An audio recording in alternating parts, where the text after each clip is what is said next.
ମକର ମେଳାରେ ଭେଣେଇ ଘରକୁ ଯାଇଥିଲି ବୁଲିବା ପାଇଁ। ତ 2ରୁ 3 ଦିନ ମୁଁ ଭେଣେଇ ଘରେ ଥିଲି। ମୋ ଜିଜୁ କ'ଣ କଲେ ନା ମୋତେ ଖଟ ଉପରେ ମୋ 2ଟା ଆଙ୍ଗୁକୁ ଟେକି ମୋତେ ହିଁ ମୋ ବିଆକୁ ପୁରା ନାଲି କରିଦେଇଥିଲେ। ଏସବୁ ଘଟଣା କିପରି ହେଇଥିଲା, କେମିତି ହେଇଥିଲା, ଏସବୁ ବିଷୟରେ ମୁଁ ଆପଣମାନଙ୍କୁ ଏ ଭିଡ଼ିଓରେ ସବିଶେଷ କହୁଛି। ଆପଣମାନେ ଭିଡ଼ିଓକୁ ଶେଷ ପର୍ଯ୍ୟନ୍ତ ଦେଖନ୍ତୁ। ନମସ୍କାର, ମୋ ନାମ ପ୍ରୀତି। ଆପଣମାନେ ଦେଖୁଛନ୍ତି ଆପଣଙ୍କର ପ୍ରିୟ ଚ୍ୟାନେଲ ପ୍ରିୟା ଟ୍ୟୁବ୍ ଚ୍ୟାନେଲ। ଏହି ଚ୍ୟାନେଲରେ ଆପଣମାନେ ହଟ୍ ଗିଆଁ ଭିଡ଼ିଓ ସବୁ ପାଇବେ। ଯଦି ଚ୍ୟାନେଲକୁ ଆଜି ପର୍ଯ୍ୟନ୍ତ ସବସ୍କ୍ରାଇବ୍ କରିନଥିବେ ତେବେ ଦୟାକରି ଚ୍ୟାନେଲକୁ ସବସ୍କ୍ରାଇବ୍ କରିବେ ଏବଂ ପାଖରେ ଥିବା ବେଲ୍ ଆଇକନ୍କୁ ନିଶ୍ଚିତ ଭାବରେ ଚିପିବେ। ତ ଆସନ୍ତୁ ମୁଁ ମୋ ଭେଣେଇ ଘରକୁ ଯାଇ କେମିତି ଭେଣେଇ ପାଖରୁ ଗିଆଁ ଖାଇଥିଲି ଏବଂ ମୋ ବିଆକୁ ଶାନ୍ତି କରିଥିଲି ସେ ବିଷୟରେ ସବୁ ଆପଣମାନଙ୍କୁ କହୁଛି। ମକର ମେଳା ପାଇଁ ମୁଁ ବୁଲିବା ପାଇଁ ମୁଁ ଯାଇଥିଲି ମୋ ଭେଣେଇ ଘରକୁ। ପାଖାପାଖି 2ରୁ 3 ଦିନ ପର୍ଯ୍ୟନ୍ତ ମୁଁ ମୋ ଭେଣେଇ ଘରେ ଥିଲି। ତ ପ୍ରଥମ ଦିନ ଯାଇଛି, ଏ ଯେଉଁ ଘଟଣା ଇଏ ହେଉଛି ଦ୍ୱିତୀୟ ଦିନର ଘଟଣା। ତ ହଠାତ୍ ଦ୍ୱିତୀୟ ଦିନ ମୁଁ ମୋ ରୁମ୍ରେ ଶୋଇଛି। ସକାଳୁ ସକାଳୁ ମୋ ଭେଣେଇ ସେ ରୁମ୍ ଭିତରକୁ ପଶିଗଲେ ଏବଂ ମୋ ଖଟ ପାଖରେ ଯାଇ ବସି ପଡ଼ିଲେ। ଆସ୍ତେ ଆସ୍ତେ ସେ କ'ଣ କଲେ ନା ମୋ ଦେହରେ ହାତ ବୁଲେଇଲେ। ମୁଁ ନିଦରେ ଥାଏ, ଚଟକିନା ମୋ ନିଦ ଭାଙ୍ଗିଗଲା। ମୁଁ ଉଠି ଦେଖେ ତ ଭେଣେଇ ମୋ ପାଖରେ ବସି ମୋ ଦେହରେ ହାତ ବୁଲାଉଛନ୍ତି। ମୁଁ ସଜାଡ଼ି ବସି ପଡ଼ିଲି ଏବଂ କହିଲି କ'ଣ ହେଲା? ଏବେ ନାଇଁ ମୁଁ ଏମିତି ଆସିଥିଲି, ଆଉ ତୋତେ ଗୋଟେ କଥା କହିବି। ମୁଁ କହିଲି କୁହ। ସେ କ'ଣ କଲେ ନା ମୋତେ ଧରି ତାଙ୍କ ଆଡ଼କୁ ଟାଣି ନେଲେ ଏବଂ କହିଲେ ତୋତେ ଟିକେ ଗେହିବାକୁ ଇଚ୍ଛା ହେଉଛି। ଗେହିବା କଥା ଶୁଣି ମୁଁ ପୁରା ଚମକି ପଡ଼ିଲି, କାରଣ ଅପା ଘରେ ଅଛି, କିନ୍ତୁ କେମିତି ସମ୍ଭବ ହେବ? ଡରିଗଲି ମୁଁ। ସେ କ'ଣ କହିଲେ ନା ତ ଅପା ନାହିଁ, ସେ ମନ୍ଦିର ଯାଇଛି। ଏଇ ମୌକାରେ ମୁଁ ତ ରୁମ୍ ଭିତରକୁ ଆସିଛି, ଆଉ ତୁ ମୋତେ ଟିକେ ଗେହିବାକୁ ଦେ। ଏଇ କଥା କହି ସେ କ'ଣ କଲେ ନା ମୋ ଦୁଧକୁ ଉଠେଇବାକୁ ଲାଗିଲେ। ମୁଁ ମନା କରୁଥାଏ, କିନ୍ତୁ ସେ କିଛି ଶୁଣୁନଥାନ୍ତି। ସେ କହୁଥାନ୍ତି ତୋତେ ମୁଁ ବହୁତ ଦିନ ହେଲା ଗେହିବି ଭାବୁଛି, କିନ୍ତୁ ମୁଁ ସୁଯୋଗ ପାଇପାରୁନଥିଲି। ଆଜି ସୁଯୋଗ ମିଳିଛି, ମୁଁ ତୋତେ ମନ ଭରି ଗେହିବି। ମୁଁ ବି କେବେ ଗିଆଁ ଆଗରୁ ଖାଇନଥିଲି, ତେଣୁ ଗିଆଁର ମଜା କେମିତି ସେ ମଜା ନେବା ପାଇଁ ମୁଁ ବି ଆଉ ବେଶୀ ବିରୋଧ କଲି ନାହିଁ। ତାପରେ ଭେଣେଇ କ'ଣ କଲେ ନା ମୋ ସାର୍ଟର ବଟନକୁ ଖୋଲି ମୋ ଗୋଲ ଗୋଲ ସୁନ୍ଦରିଆ ଦୁଧକୁ ବାହାର କରି ଆଣିଲେ ଏବଂ ତାଙ୍କ ମୁହଁରେ ଖାଲି କାମୁଡ଼ିବାକୁ ଲାଗିଲେ। ଦୁଧର ମୁଣ୍ଡିକୁ ଚୁଚୁମିବାକୁ ଲାଗିଲେ।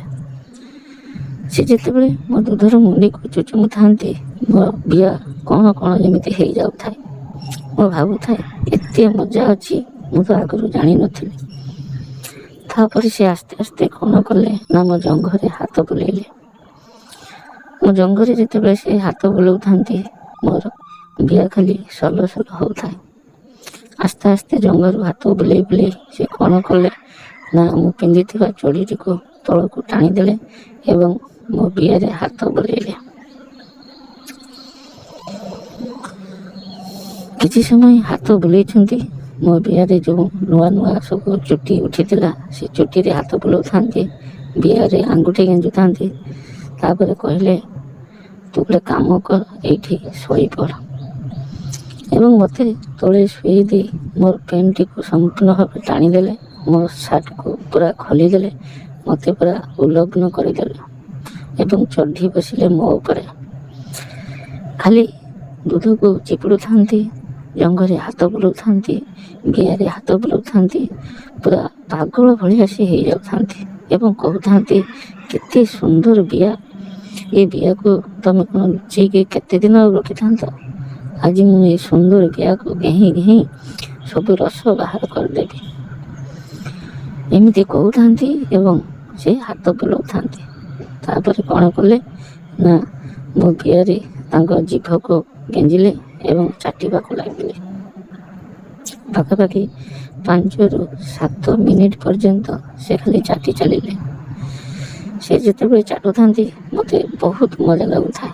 ମୁଁ ଖାଲି ଓଃ ଆଃ ଏମିତି ହେଉଥାଏ।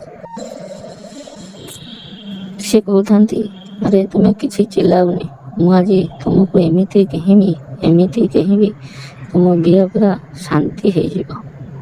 ମୁଁ କିନ୍ତୁ କିଛି କହୁନଥାଏ, ଖାଲି ମଜା ନେଉଥାଏ। ବାସ୍ 5ରୁ 7 ମିନିଟ୍ ପର୍ଯ୍ୟନ୍ତ ସେ ଚାଟି ସାରିଲା ପରେ କ'ଣ କଲେ ନା ତାଙ୍କ ଭାଣ୍ଡକୁ ବାହାର କଲେ ଏବଂ ମୋ ପାଟି ପାଖରେ ଆଣି ରଖିଦେଲେ। କହିଲେ, ୟାକୁ ଟିକେ ତୁ ଚାଟ। ମୁଁ ତ କେବେ ଭାଣ୍ଡକୁ ଚାଟି ନଥିଲି, ତେଣୁ ମୋତେ ପ୍ରଥମେ ଟିକେ ଅଡ଼ୁଆ ଲାଗିଲା। କିନ୍ତୁ ମୁଁ ଏମିତି ହିଟ୍ ହେଇଯାଇଥିଲି ଯେ ଆସ୍ତେ ଆସ୍ତେ ସେ ଭାଣ୍ଡକୁ ଚାଟିବାକୁ ଲାଗିଲି। ପ୍ରବଳ ମାତ୍ରାରେ ଚାଟିଲି। ଦେଖିଲି ସେଥିରୁ ଟିକେ ଟିକେ ରସ ବି ବାହାରୁଥିଲା, ତାକୁ ମଧ୍ୟ ମୁଁ ଚାଟି ଦେଉଥାଏ। ଏମିତି ଚାଟାଚୁଟି କିଛି ସମୟ ହେଇସାରିଲା ପରେ ସେ କହିଲେ, ତୁ ମୁଁ ତୋ ବିହାରେ ଭାଣ୍ଡକୁ ପୁରେଇବି। ମୁଁ କହିଲି, ଭିଣେଇ ଆସ୍ତେ, ମୋତେ ବହୁତ କଷ୍ଟ ହେବ, କାରଣ ତୁମର ଯେଉଁ ଲମ୍ବା ଭାଣ୍ଡ ଏବଂ ଯେ ମୋଟା ହୋଇଛି, ଏତେ ମୋଟା ଭାଣ୍ଡ ମୋ ବିହାରେ ପଶିବ ନାହିଁ। ସେ କହିଲେ, ଆରେ ଚିନ୍ତା କରନି, ମୁଁ ଆସ୍ତେ ଆସ୍ତେ ଡେଇଁବି। ତାପରେ ସେ କ'ଣ କଲେ ନା ତାଙ୍କ ଭାଣ୍ଡକୁ ମୋ ବିହାରେ ପଶେଇବାକୁ ଚେଷ୍ଟା କଲେ, କିନ୍ତୁ ସହଜରେ ତାଙ୍କ ଭାଣ୍ଡ ମୋ ବିହାରେ ପଶିଲା ନାହିଁ। ପୁଣି ସେ କ'ଣ କଲେ ନା ପାଟିରୁ ଛେପ ନେଇ ମୋ ବିହାରେ ବୁଲେଇଲେ ଏବଂ ତାଙ୍କ ଭାଣ୍ଡରେ ବୁଲେଇଲେ। ତାପରେ ପଶେଇବାକୁ ଚେଷ୍ଟା କଲେ। ଏଥର ତାଙ୍କ ଭାଣ୍ଡ ପୁରା ପଶିଗଲା। ତାପରେ ସେ ଗେହିଁବା ଆରମ୍ଭ କଲେ। ପ୍ରଥମେ ଆସ୍ତେ ଆସ୍ତେ ଗେଉଁଥିଲେ, ମୋତେ ବହୁତ ମଜା ଲାଗୁଥିଲା। ତାପରେ ତାଙ୍କର ସ୍ପିଡ଼୍ ବଢ଼ିଲା। ଯେତେବେଳେ ତାଙ୍କର ସ୍ପିଡ଼୍ ବଢ଼ିଲା ସେତେବେଳେ ମୋତେ କଷ୍ଟ ଲାଗିଲା। ମୁଁ କହିଲି, ଭିଣେଇ ମୋତେ ବହୁତ କଷ୍ଟ ଲାଗୁଛି। ସେ କହିଲେ, ପାଟି କରନା, ଆସ୍ତେ ଆସ୍ତେ ସବୁ ଠିକ୍ ହେଇଯିବ। ପାଖାପାଖି 5ରୁ 7 ମିନିଟ୍ ପର୍ଯ୍ୟନ୍ତ ସେ ସେମିତି ମୋତେ ଖାଲି ଗେହିଁ ଚାଲିଲେ। ସେତେବେଳକୁ ମୋ ପିଆ ସମ୍ପୂର୍ଣ୍ଣ ଦରଜ ହେଇସାରିଥିଲା। ମୁଁ କହିଲି, ଭିଣେଇ ତୁମେ ଗୋଟେ କାମ କର, ତୁମ ଭାଣ୍ଡକୁ ବାହାରକୁ କାଢ଼ି ଆଣ, ମୁଁ ବରଂ ଚାଟି ଚୁଟି ତୁମ ଭାଣ୍ଡରୁ ରସକୁ ବାହାର କରିଦେବି, କାହିଁକିନା ମୋ ବିଆ ବହୁତ କଷ୍ଟ ହେଉଛି। ତାପରେ ସେ ବି କହିଲେ, ହଉ ତାହେଲେ ଠିକ୍ ଅଛି, ତୁ ଦେଖା, ମୁଁ ତ ଗାଣ୍ଡି ପଟରୁ ଆଉ ଟିକେ ଗେହିଁ ଦେଇ। ତାପରେ ମୋତେ ସେ ପେଟେଇ ଦେଲେ ଏବଂ ମୋ ପଛପଟୁ ମୋ ବିଆରେ ତାଙ୍କ ଭାଣ୍ଡକୁ ପଶେଇଲେ। ପୁଣି 5ରୁ 7 ମିନିଟ୍ ପର୍ଯ୍ୟନ୍ତ ଗେହିଁଲେ। ଏମିତି କିଛି ସମୟ ଗେହିଁ ସାରିଲା ପରେ ମୁଁ ଆଉ ବାରଣ କଲି। ମୁଁ କହିଲି, ମୁଁ ଆଉ ସମ୍ଭାଳି ପାରୁନାହିଁ, ତୁମେ ଭାଣ୍ଡ ବାହାରକୁ ବାହାର କରିନିଅ। ତାପରେ ସେ କ'ଣ କଲେ ନା ତାଙ୍କ ଭାଣ୍ଡକୁ ବାହାରକୁ କାଢ଼ି ଆଣିଲେ ଏବଂ ମୋତେ କହିଲେ ଚାଟିବା ପାଇଁ। ମୁଁ ମଧ୍ୟ ନିର୍ଦ୍ଦମ ଭାବରେ ତାଙ୍କ ଭାଣ୍ଡକୁ ଚାଟିଲି। ପାଖାପାଖି 7ରୁ 8 ମିନିଟ୍ ପର୍ଯ୍ୟନ୍ତ ମୁଁ ସେମିତି ଚାଟି ଚାଲିଲି। ଏଥର ତାଙ୍କ ଭାଣ୍ଡରୁ ପୁରା ସବୁ ରସ ବାହାରିଗଲା। ସେ ପୁରା ଶାନ୍ତି ପାଇଗଲେ।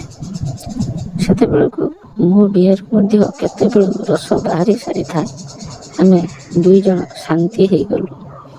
ଅପା ଆସିବା ପୂର୍ବରୁ ଆମେ ଏସବୁ କାମ ସାରି ଦେଇଥିଲୁ। ଏହିପରି ଆମେ ଭିଣେଇ ଏବଂ ଶାଳୀ ବହୁତ ଥର ଗିଆଁ ଗେଁ ହେଇଛୁ। ରାସ୍ତାରେ ଗେହିଁଛୁ, ସମୁଦ୍ର ପାଖରେ ଗେହିଁଛୁ, ଅପା ନଥିବା ସମୟରେ ଗେହିଁଛୁ, ବାଇକ୍ ଉପରେ ଗେହିଁଛୁ। ଏମିତି ଆମେ ବହୁତ ଥର ଗିଆଁ ଗେଁ ହେଇଛୁ। ତ ଏସବୁ ବିଷୟରେ ମୁଁ ଆପଣମାନଙ୍କୁ ପରବର୍ତ୍ତୀ ଭିଡ଼ିଓରେ କହିବି। ଯଦି ଆପଣମାନେ ଚ୍ୟାନେଲକୁ ସବସ୍କ୍ରାଇବ୍ କରିନଥିବେ ତେବେ ଦୟାକରି ଚ୍ୟାନେଲକୁ ସବସ୍କ୍ରାଇବ୍ କରିବେ ଏବଂ ପାଖରେ ଥିବା ବେଲ୍ ଆଇକନ୍କୁ ନିଶ୍ଚିତ ଭାବରେ ଚିପିବେ, ଯାହାଫଳରେ ଜଣାପଡ଼ିବ ଆପଣମାନେ ଯେମିତି ମୋ ଯୁଦ୍ଧକୁ ଚିପୁଛନ୍ତି। ରହୁଛି, ପୁନର୍ବାର ଦେଖା ହେବ ଅନ୍ୟ ଏକ ଭିଡ଼ିଓରେ। ନମସ୍କାର।